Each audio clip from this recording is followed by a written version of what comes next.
antara saudara bermusuhan karena manhaj. Saudara kandung pun tega berpisah karena manhaj. Bahkan suami istri pisah gegara manhaj. Ada apa dengan manhaj? Apa itu manhaj? Bagaimana manhaj? Mengapa manhaj? Marilah kita temukan jawabannya pada acara Tabligh Akbar dan Safari Dakwah yang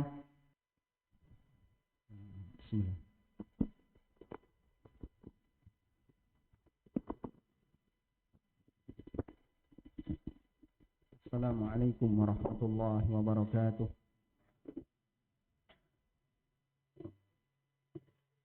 Alhamdulillahi rabbil alamin.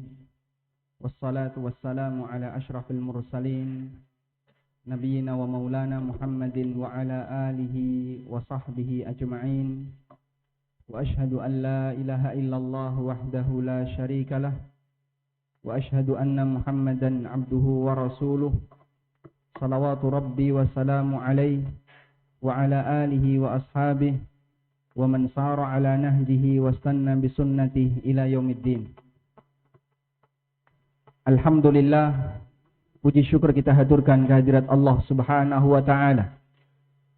Dialah zat yang mengendalikan hati para hambanya, dan Allah Subhanahu wa taala mengumpulkan kita bersama kaum muslimin ahlu sunnah insyaallah, di tengah keluarga ahlu sunnah dan lingkungan ahlu sunnah. Kita berharap kepada Allah, sebagaimana Allah Subhanahu wa ta'ala mengumpulkan kita di masjid ini dalam rangka untuk bersama-sama belajar kebaikan. Semoga nantinya kelak di yaumil akhir Allah kumpulkan kita kembali di surganya. Allah Subhanahu wa ta'ala berfirman, "Yauma tabyaddu wujuhun wa taswaddu wujuh." Kelak pada hari kiamat ada wajah yang berubah menjadi putih dan ada wajah yang berubah menjadi hitam. Tafsir yang disampaikan oleh Ibnu Umar radhiyallahu anhuma, demikian pula yang disampaikan oleh Ibnu Mas'ud dan Ibnu Abbas. Yauma tabyaddu wujuhu ahli sunnati wal jamaah wa taswaddu wujuhu ahli bid'ah wal furqah. Kelak di hari kiamat wajahnya ahli sunnah wal jamaah akan berubah menjadi putih, sedangkan wajahnya ahli bid'ah akan berubah menjadi hitam. Allah Subhanahu wa ta'ala mengumpulkan mereka ketika di hari akhir sesuai dengan kondisi latar belakang agamanya ketika di dunia. Maka kita bersyukur kepada Allah ketika Allah Subhanahu wa ta'ala mengumpulkan kita bersama komunitas ahlu sunnah insyaallah, kaum muslimin ahlu sunnah di tengah keluarga ahlu sunnah. Selanjutnya, di kesempatan kali ini kita akan berbicara tentang apa manhaj kita. Tema ini termasuk di antara tema Tabligh Akbar yang bagi saya jarang panitia meminta agar menyampaikannya. Karena biasanya panitia minta saya masalah muamalah, tapi di sini di Ma'had Ibnu Taimiyah kita membahas masalah manhaj. Dan salah satu di antara latar belakangnya adalah untuk memberikan pemahaman kepada kaum muslimin. Sebenarnya ketika kita paham tentang sebuah manhaj, batasan apa yang harus kita ketahui pada saat kita berinteraksi dengan sesama muslim. Batasan apa yang harus kita ketahui ketika kita berinteraksi dengan sesama muslim. Jamaah dimakan Allah Subhanahu wa ta'ala, berbicara tentang masalah manhaj. Manusia yang manhajnya paling ideal siapa? Manusia yang manhajnya paling ideal siapa? Siapa jemaah? Para sahabat Nabi sallallahu alaihi wasallam. Karena itu Allah jadikan para sahabat sebagai standar dalam beragama. Allah jadikan para sahabat Nabi sallallahu alaihi wasallam sebagai manusia standar dalam beragama. Yang dimaksud standar itu begini ya. Kalau kita diberi sebuah tugas, kalau kita diberi sebuah perintah dan tugas, bagaimana tugas ini bisa mendapatkan nilai tertinggi, harus ada contoh paling tinggi, contoh puncak. Al-masal al-a'la, harus ada contoh puncaknya. Contoh puncak itu dijadikan sebagai standar. Yang sesuai dengan contoh puncak ini, maka dia akan mendapatkan nilai yang lebih tinggi. Sebaliknya semakin jauh dari contoh puncak, maka dia mendapatkan nilai yang lebih rendah. Contoh ini disebut apa sebagai? Disebut apa jamaah? Disebut sebagai standar. Allah Subhanahu wa taala berfirman, "Fa in amanu bimithli ma amantum bihi." Lanjutannya bagaimana? Fa in amanu bimithli ma amantum bihi faqad ihtadaw. Kalau mereka mau beriman sebagaimana imannya kalian wahai para sahabat, faqad ihtadaw, berarti mereka akan mendapatkan hidayah. Sehingga Allah menjamin siapa yang mengikuti jejaknya para sahabat Nabi sallallahu alaihi wasallam yang merupakan murid-muridnya Nabi sallallahu alaihi wasallam, siapa yang mengikuti jejak mereka dalam beragama, maka mereka akan mendapatkan petunjuk. Ibnu Qayyim rahimahullah menyebutkan mafhum mukhalafah dari ayat. Kesimpulan sebaliknya dari ayat, fa in lam yu'minu bimithli ma amantum bihi faqad dallu. Barang siapa yang tidak beriman sebagaimana imannya para sahabat, berarti mereka apa? Tersesat. Sebagaimana beriman dengan imannya para sahabat mendapatkan hidayah, maka orang yang tidak mengikuti prinsip beragamanya para sahabat, maka dia tersesat. Sehingga ayat ini merupakan dalil bahwa standar dalam beragama yang tertinggi diletakkan oleh Allah Subhanahu wa taala pada generasi pertama umat ini, yaitu generasi yang menjadi murid-muridnya Nabi sallallahu alaihi wasallam. Karena itulah Rasulullah sallallahu alaihi wasallam juga meminta kepada para umatnya agar mereka selalu mengembalikan prinsip beragama kepada prinsip yang diajarkan oleh para sahabat. Nabi sallallahu alaihi wasallam menyebutkan tentang realita yang akan terjadi di tengah umatnya. Rasulullah sallallahu alaihi wasallam bersabda, "Iftaraqat al-yahud ala 71 firqah." Yahudi terpecah menjadi 71 golongan. Waftaraqatin nasara ala 72 firqah. Sementara Nasrani terpecah menjadi 72 golongan.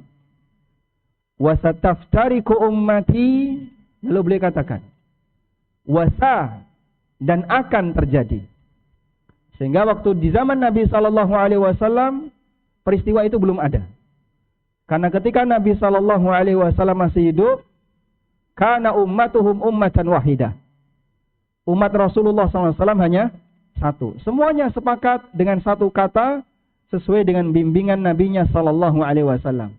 Meskipun bisa jadi terjadi perbedaan pendapat dalam banyak kasus dan masalah. Seperti beberapa kasus, ada sahabat yang beda pendapat dengan sahabat yang lain. Pada waktu penentuan waktu sholat asar. Apakah sholat asar di Bani Quraidah ataukah sholat asar di jalan? Ada khilaf di antara mereka. Sempat terjadi khilaf antara Umar bin Khattab dengan Abu Bakar. Dan itu hal yang biasa, untuk masalah kecil mereka terkadang beda pendapat. Namun dalam masalah prinsip mereka satu. Kanat ummatu Muhammadin sallallahu alaihi wasallam ummatan wahidah. Umat Muhammad sallallahu alaihi wasallam ketika itu satu.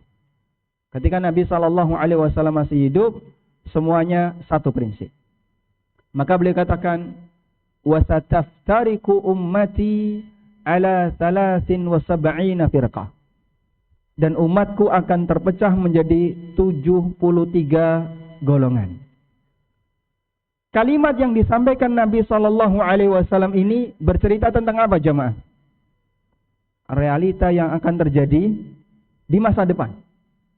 Dan bagian dari mukjizat Nabi Shallallahu Alaihi Wasallam, Allah Subhanahu Wa Taala memberitahu kepada beliau tentang adanya realita yang akan terjadi setelah beliau meninggal.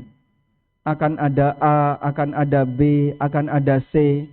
Itu bagian dari apa? Mukjizat Nabi Sallallahu Alaihi Wasallam. Karena beliau dapat wahyu, sehingga beliau diberitahu oleh Allah sebagian tentang kejadian masa depan. Para santri, apakah Nabi Sallallahu Alaihi Wasallam mengetahui hal yang gaib? Tahu atau tidak? Tahu atau tidak? Tidak. Apa dalilnya? Apa dalilnya? Enak. Qul la amliku nafsi naf'an wala darran illa ma syaa Allah walau kuntu a'lamul ghaiba lastakthartu minal khair. Beliau diperintahkan oleh Allah untuk menyatakan, andaikan aku mengetahui hal yang gaib, lastakthartu minal khair, tentu aku akan memperbanyak kebaikan. Lakal hadiyah, Masya Allah. Kelas berapa? Barakallahu fikum. Dan Allah juga tegaskan dalam Al-Quran, Qul la ya'lamu man fis samawati wal ardil ghaiba Qul la ya'lamu man fis samawati wal ardil ghaiba illa Allah. Katakan tidak ada satupun di langit dan di bumi yang mengetahui hal yang gaib kecuali Allah. Baik. Lalu Nabi SAW tahu besok akan terjadi A, terjadi B, terjadi C. Padahal beliau tidak tahu hal yang gaib. Karena beliau diberitahu oleh Allah Subhanahu Wa Taala. Dan Allah memberitahu sebagian yang gaib kepada nabinya sesuai dengan apa yang dia kehendaki.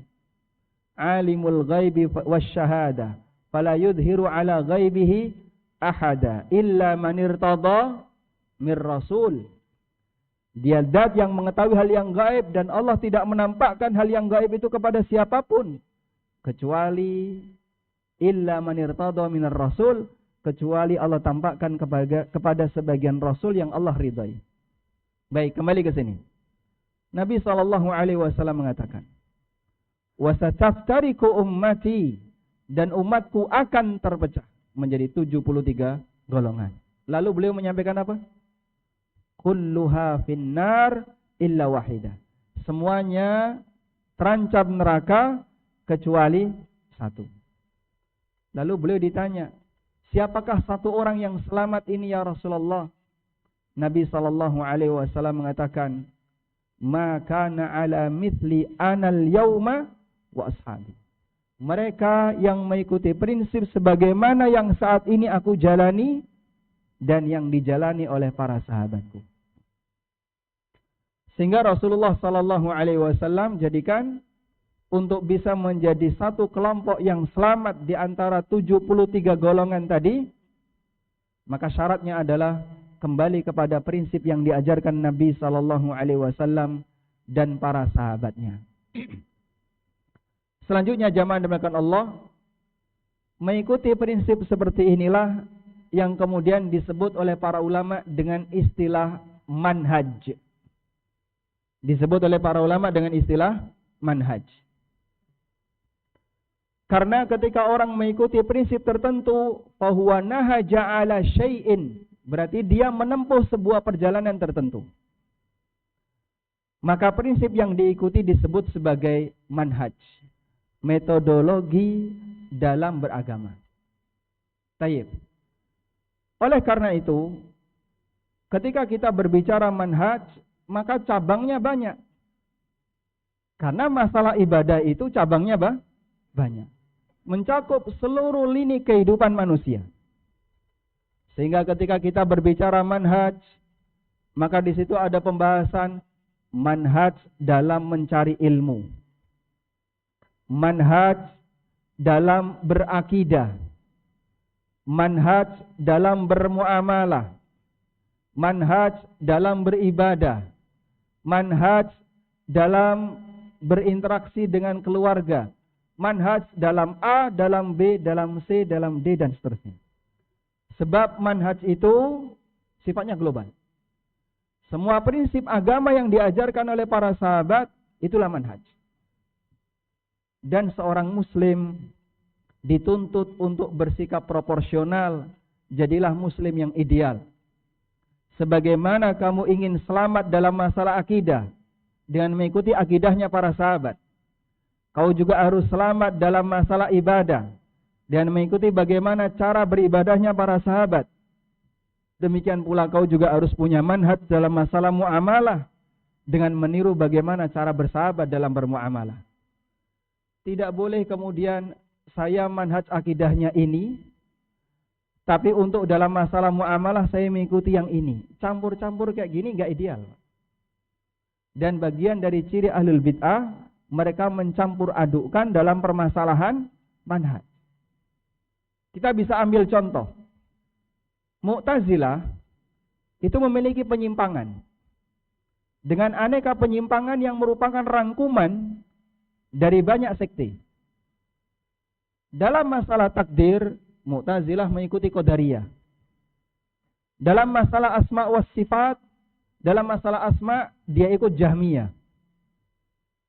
Dalam masalah interaksi dengan pemimpin, mereka ikut Khawarij.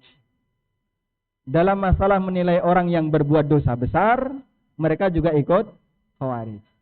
Jadinya dicampur-campur kayak gitu, Pak. Ketika dicampur seperti itu, maka mereka membuat satu prinsip sendiri, jadilah Mu'tazilah. Dalam masalah prinsip berinteraksi dengan pemimpin, Mu'tazilah punya prinsip seperti Khawarij. Pemimpin tidak boleh berbuat salah. Kalau pemimpin berbuat salah, maka harus ditegakkan keadilan. Dan harus ditegakkan amar ma'ruf nahi mungkar. Bentuk menegakkan amar ma'ruf nahi mungkar dengan cara apa? Gulingkan pemimpin yang berbuat salah. Dan itu prinsipnya siapa? Khawarij. Dalam masalah takdir, mereka menganggap bahwasanya Allah Maha Adil. Dan bagian dari prinsip Allah Maha Adil, maka Allah tidak menciptakan amal hamba. Dan itu prinsipnya Qadariyah. Dan seterusnya. Ketika dicampur seperti itu, justru malah menjadi sumber kesesatan. Hal yang sama juga terjadi pada sebagian kaum muslimin di Indonesia. Ada salah satu tokoh UIN, Universitas Islam di negara kita, yang dia mengatakan Islam yang ideal itu mencampurkan sufinya Ghazali, kalamnya Asy'ari, dan prinsip interaksi Mu'tazili. Kalau ini dicampur jadi satu, maka jadilah Islam yang ideal menurut dia. Padahal hakikatnya apa ini? Justru ini mencomot masing-masing penyimpangan yang ada pada mereka yang bukan Ahlus Sunnah. Baik. Sehingga kembali ke sini. Kalau kita berbicara manhaj, maka manhaj itu mencakup dalam masalah bagaimana cara belajar, bagaimana membangun akidah, bagaimana dalam beribadah, bagaimana dalam bermuamalah, juga bagaimana dalam berinteraksi dengan sesama. Semua harus dipelajari oleh seorang muslim agar dia bisa memiliki manhaj yang ideal. Baik. Karena itu di kesempatan kali ini saya hanya akan sebutkan beberapa poin penting berkaitan beberapa manhaj yang tadi kita sebutkan. Yang pertama, dalam masalah belajar, manhaj Ahlussunnah adalah manhaj talaqi bil wahyi. Artinya kita belajar berdasarkan ilmu yang bersumber dari wahyu. Dan ilmu itu disampaikan melalui proses pembelajaran.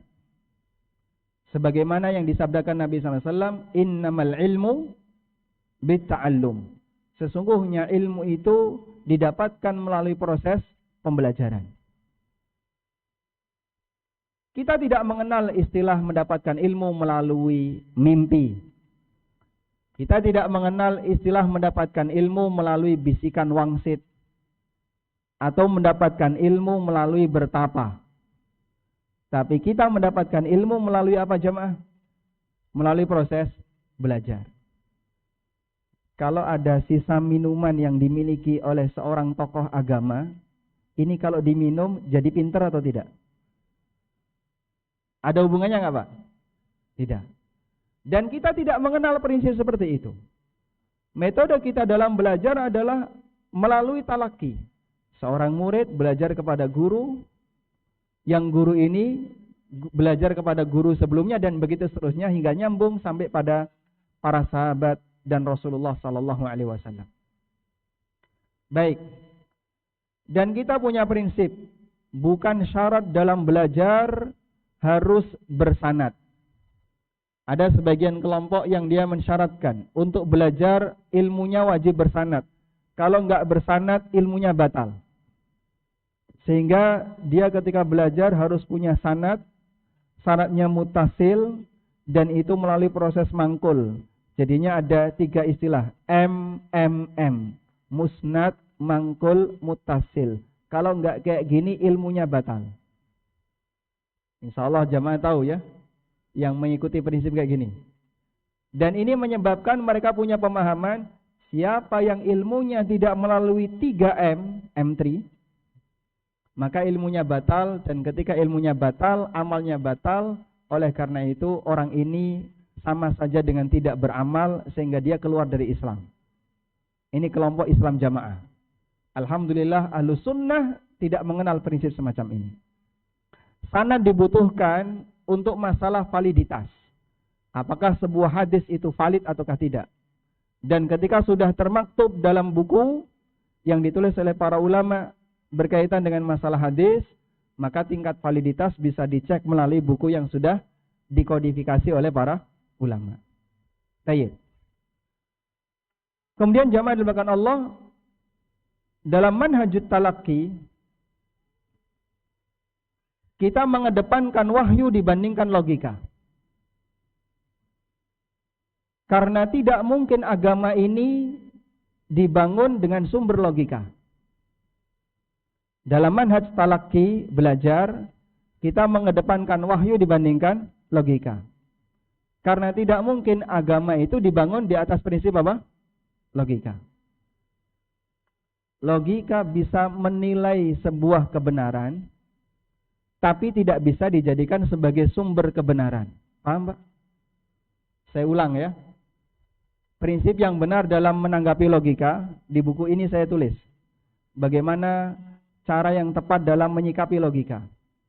Logika tidak bisa, atau logika bisa menilai kebenaran, tapi logika tidak bisa dijadikan sebagai sumber kebenaran. Paham insyaallah? Baik. Kalau ada sebuah pernyataan, Allah zat yang Maha Esa, dan dia satu-satunya yang berhak disembah. Sumbernya dari mana? Wahyu yang mengajarkan. Dengan fitrah yang ada pada diri manusia, kita menilai ini benar. Disitulah logika berfungsi. Paham insyaallah ya? Baik. Oleh karena itu, dalam membangun agama Ahlus Sunnah tidak menggunakan logika. Beda dengan metode ilmu kalam, mereka dalam membangun agama menggunakan logika. Sehingga manhaj dalam belajar adalah mendahulukan wahyu daripada logika. Baik. Selanjutnya kita beralih ke permasalahan manhaj dalam masalah akidah. Dalam masalah akidah, Ahlus Sunnah punya perhatian tauhid. Sebagaimana itu merupakan kunci dakwah para nabi.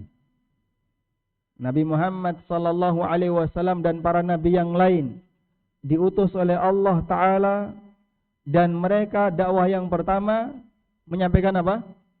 Tauhid. Walaqad ba'atsna fi kulli ummatin rasulan an ya'budullaha wajtanibut taghut. Sungguh aku telah mengutus dalam setiap umat seorang rasul yang mereka mendakwahkan untuk beribadah kepada Allah semata dan menjauhi taghut. Sehingga Ahlus Sunnah punya prinsip bahwa dalam masalah akidah mereka mendahulukan tauhid.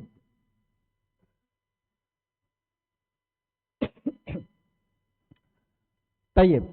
Dan tauhid yang diajarkan oleh Ahlus Sunnah wal Jamaah adalah untuk mewujudkan peribadatan hanya kepada Allah Subhanahu wa taala semata dan menjauhi segala bentuk kesyirikan. Sebagaimana yang menjadi prinsip dakwahnya para nabi. Karena itu dalam masalah membangun akidah, Ahlus Sunnah tidak mendahulukan yang lain. Misalnya, ada sebagian kelompok yang dia mendahulukan masalah khilafah. Siapa yang tidak punya prinsip khilafah, maka Islamnya diragukan. Ini tidak benar. Sehingga dakwah dia setiap hari apa? Ngajak khilafah. Selalu mengajarkan masyarakat untuk membangun khilafah. Ada juga sebagian orang yang dia dakwahnya selalu ke arah masalah politik. Sehingga setiap pembicaraan agama selalu bernuansa politik. Ini juga nggak benar. Dakwah pertama yang kita sampaikan kepada umat dalam membangun akidah adalah mengajarkan tauhid. Sebab itu merupakan tugas pertama Allah ciptakan hamba. Wa ma khalaqtul jinna wal insa illa liya'budun. Tayyib. Kemudian dalam masalah berinteraksi dengan sesama, kita diajarkan manhaj. Apa manhajnya? Bersikap lemah lembut kepada sesama muslim dan bersikap tegas kepada orang lain, kepada non-muslim. Allah Subhanahu wa taala berfirman, "Innamal mu'minuna ikhwatun fa'aslihu baina akhwaikum." Sesungguhnya orang-orang yang beriman itu bersaudara. Maka jaga persaudaraan di antara saudara-saudara kalian. Perbaiki hubungan di antara saudara-saudara kalian. Allah Subhanahu wa taala juga berfirman, Muhammadun Rasulullah walladzina amanu ma'ahu asyidda'u 'alal kufar